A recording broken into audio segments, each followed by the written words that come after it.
Big event this weekend. We had Spirit Fest. Fabulous event. The place was packed. That's great. Youth ministry today, the children's lesson has little chicks and a little duck and bunnies, and I don't want any parent to be concerned because we have enough for every child to take one home. No, that was just mean. Sorry. I just saw 4 parents run for the back door to pull their kids out before they hand out the chickies. But they do. They have little chicks and little ducklings and bunnies, and there it's just pure cuteness over there this morning. So today I have one question for you and 3 stories. You ready? So we move into Palm Sunday. My question for you this morning is, how do you want to be remembered? When your friends and family gather to celebrate your life, how do you want to be remembered? What quality, what attribute do you want them to think about you? What light, how do you want them to see you? Stephen Covey said that we should begin with the end in mind. Okay, one love. Absolutely. Right? Kindness. Anybody else want to play? Joy. That you made a difference. I want you to hear that. How important it is that we be seen and truly celebrated for who we are. So today we move into Palm Sunday. We move into Holy Week. And I have 3 stories that I want to share with you because I think Palm Sunday is sometimes misunderstood. So reading from the Gospel of Matthew, the first story.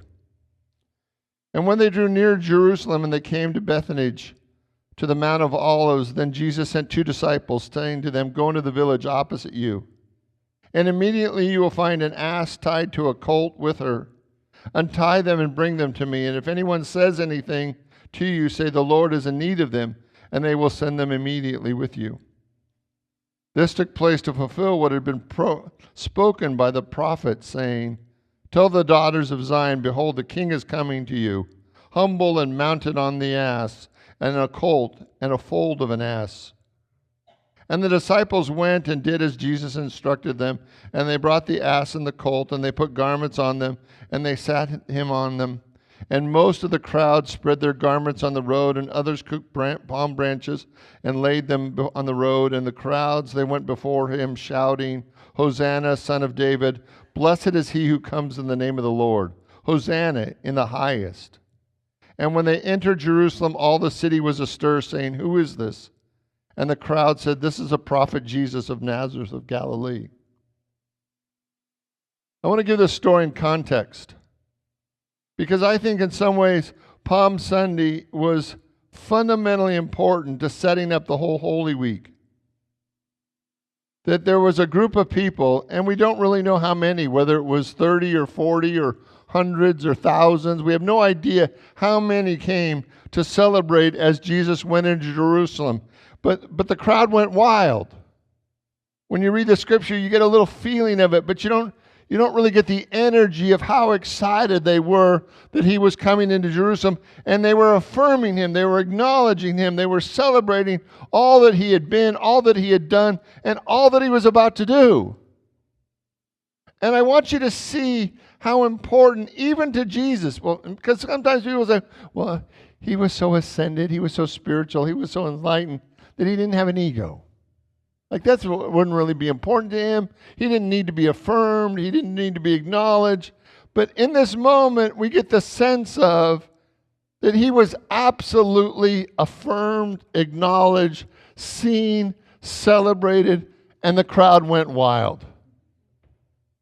And I want you to see in your own life, have you had that experience in your own life of feeling fully affirmed, fully seen, fully celebrated, where you get to step in and be the most magnificent version of you? That this Holy Week, this Palm Sunday, I believe was absolutely set up, and we'll talk about Easter next week, but this whole Easter week was set up by the crowd seeing Jesus in the fullness of who he was, in the fullness of who he came to be. And they went nuts. Second story. Kathy Erickson posted it on Facebook. Many of you know Kathy, and I'm stealing it. But at least I'm admitting that I'm stealing it. That's the first step in recovery. One day, a teacher asked her students to list the names of the other students in the room on 2 sheets of paper, leaving space in between each name. She then told them to think of the nicest thing that they could say about their classmates and to write it down. It took the remainder of the class period to finish the assignment. As each student left the room, each student handed in their piece of paper. That Saturday, the teacher wrote down the names of each student on a separate piece of paper and listed everything that was said about each student. On Monday, she gave out each student his or her list. Before long, the entire class was smiling, and she could hear the whispers of, "Really? I never knew I meant that much to anyone. I didn't know anyone liked me so much." Where were most of the comments? And no one ever mentioned these papers again. And she often wondered if they discussed it after class or with their parents, but it didn't really matter. The exercise was accomplished its purpose, and the students were happy with themselves and with one another, and the group of students moved on to the next year. Several years later, one of the students was killed in Vietnam, and his teacher attended the funeral of this special student. And she had never seen a serviceman in a military coffin before, and he looked so handsome and so mature. The church was packed with his friends and family. And one by one, those that were there took a moment to walk up to the casket and bless it, and the teacher was the final one.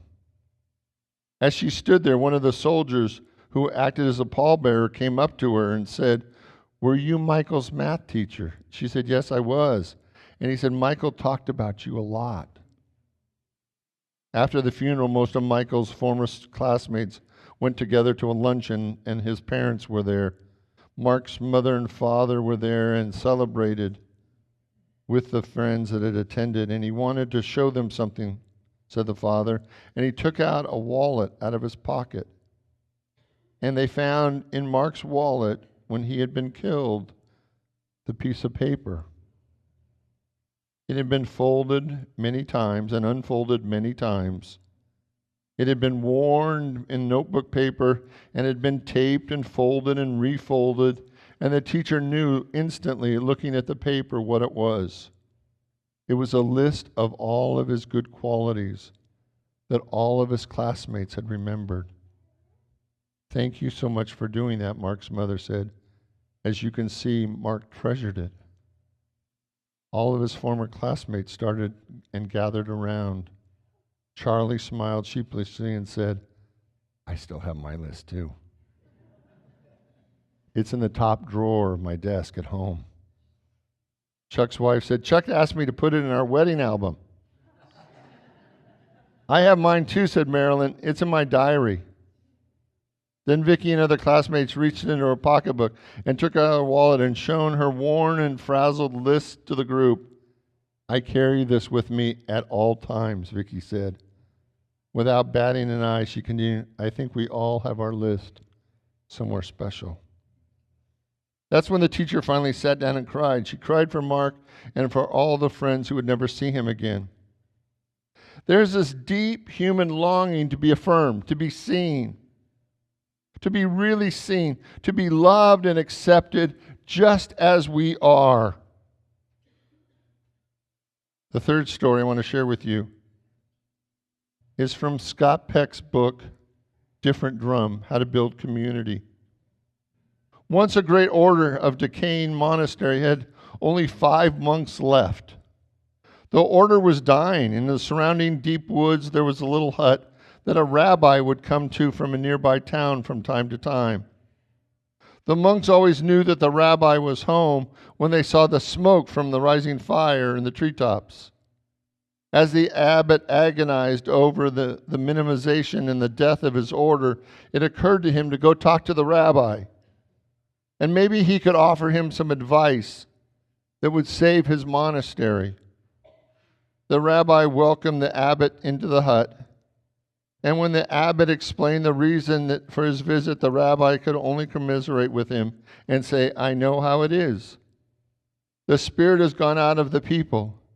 It's in the same as my town. Almost no one comes to synagogue anymore. So the abbot and the rabbi sat together and discussed the Bible and their faith and the wisdom that they shared. The time came when the abbot was to leave. And he said, it's been a wonderful visit after all these years, but I have failed in my purpose. Is there nothing you can tell me that would save my dying order? The rabbi said, I can only say one thing. The Messiah is one of you. When the abbot returned to the monastery, his fellow monks gathered around him. What did the rabbi say? He couldn't help much, said the abbot. But the only thing that he said in leaving, he said that the Messiah was one of us. I do not know what these words mean. And in the months that followed, the monks pondered this and wondered whether it could possibly be true what the rabbi said, that the Messiah was one of them. Could it possibly have meant that the Messiah is one of the monks here at the monastery? And if that is the case, which one would it be? Which one could possibly be the Messiah?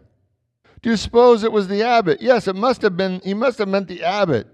He probably knew Father Abbot. Certainly, he could not have meant Brother Eldridge. Brother Eldridge is so crotchety at times.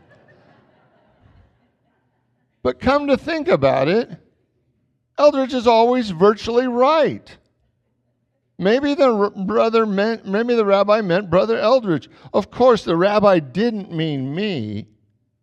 He couldn't possibly have meant me. I'm just an ordinary person. Yet supposing he did, supposing that I am the Messiah. As they contemplated this in this manner, the monks began to treat each other with extraordinary respect. On the off chance that one of them might truly be the Messiah. And on the off chance that it might be themselves. And so it happened that people still occasionally came to visit the beautiful forest and monastery without even considering it. The visitors began to sense a powerful spiritual aura. They were sensing this extraordinary respect that was filling this monastery. Hardly knowing why, people began to come to the monastery frequently, to picnic, to play, to pray. They began to bring their friends, and their friends brought their friends. And then it happened. Some of the younger men who came to visit the monastery started to talk more and more with the older monks. And after a while, one asked if he could join, then another, and then another. And before they knew it, in a few years, the monastery once again was thriving, a thriving order, a vibrant center of life and spirituality in the realm.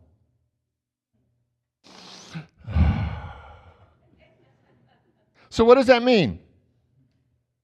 And what does it mean to us? And what does this mean on Holy Week? And what does this mean to our ministry? Well, I think this is the key to so much of building community. And it really comes down to two things. It's truly knowing who you are and how you are called to express God in greater and greater and in greater ways in your life, and how as individuals we are called to treat one another with extraordinary respect. To build a community, it takes those two things. It takes people who are willing to own who they are, to live the glory of God that is with them, to know the full power of who they've called to be, and then to treat one another with extraordinary respect so that we call it out from each other. We actually see one another and affirm one another and acknowledge one another and celebrate one another in all the ways that we are called to express God. Like, this is a powerful moment in our time. And I want you to see, to the degree that you know who you are, To the degree that you can express the glory of God that is within you, and to the degree that you can offer the people around you extraordinary respect, we literally change the conversation that is going on in our world today. If you listen to the media right now, you do not hear a lot of extraordinary respect. Right? You hear a lot of division and hatred and anger about one side or the other. And that's not how we move the world forward. That's how we divide the world. That's how we make enemies of our neighbors and our friends, because they see the world slightly different than we do. But the way that we heal the planet is when each one of us is willing to live the greatest truth we know and to treat each other with extraordinary respect. I believe, and I can't prove this, but I believe that Easter was only possible because of Palm Sunday. I'm not sure Easter could have happened if there wasn't a group of people that gathered who totally saw Jesus as he was, as a spiritual teacher, as an expression of God, as a living, moving expression. And because of that, it allowed for the whole Easter, Holy Week experience to happen, because he had been fully seen. And once he was fully seen, he could go in and do the next level of his work, but he had to be seen first before he could actually do the next level of his work. And I believe that that's true for all of us. If you want to do the next level of your work in the world, whatever that may be, there is a need in all of us to be seen, to be acknowledged, to be respected, to be honored. And as we receive that, then we go forth in a greater way to do the will and the work of God in our life. It's not possible to be the magnificent expression of God if you're not fully seen internally and externally. And so, you ready for your homework? You may not like it, but it really is our homework. It's the work that all of us are called to do. Your job this week in Holy Week is to live the greatest version of you that you can. To let your light so shine. To let your light so shine that people see the glory of God within you. And then, that's really not enough. Because if you let your light shine and you don't hold the people around you at the highest level of respect, we've only done a portion of our job. Our job is to let our light shine at the highest level and then hold up the people around us and treat them as also co-messiahs, co-spiritual teachers, co-enlightened beings. That as you were lifted up, Jesus said, I draw all people unto me. As I be lifted up, as you be lifted up, as we be lifted up, we have to see that same spirit and presence and power in everyone. And you know where we practice that? In parking lots.